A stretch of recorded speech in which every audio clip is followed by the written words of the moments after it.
उन्हाळ्याचा त्रास हा मोठ्या माणसांना तर होतोच, पण होतो तो म्हणजे त्याचबरोबर लहान बाळांना सुद्धा, कारण त्यांना काही बोलता येत नाही, सांगता येत नाही. बाळ जर 1 वर्षाखालील असेल तर आपण स्वतःच ते समजून घ्यावं लागतं, आणि त्यातल्या त्यात उन्हाळ्यामध्ये जर तुमचं बाळ 6 महिन्याच्या आतमध्ये असेल तर आपण पाणी देखील देऊ शकत नाही बाळांना 6 महिने कंप्लीट होईपर्यंत.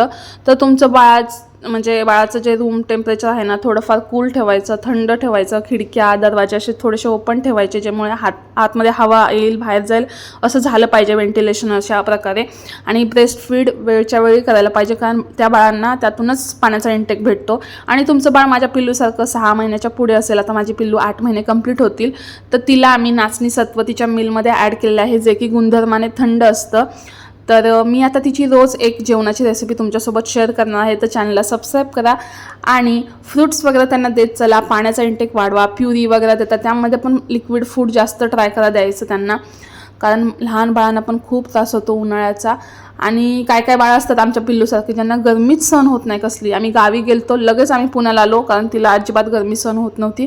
बाकी गावाला गेले होते आम्ही, तिला चांदीचं पैंजण घेतलं, आता घातलेलं नाही अजून तिला. जेव्हा दुकानात घेतलं तेव्हा घातलं, पण घरी गेल्यावर परत काढून टाकलं. आणि गेस करा कितीचं घेतलं असेल. बाकी तुम्ही माझ्या चॅनलला सबस्क्राईब करा आणि लाईक पण करा. भेटू नेक्स्ट व्लॉगमध्ये.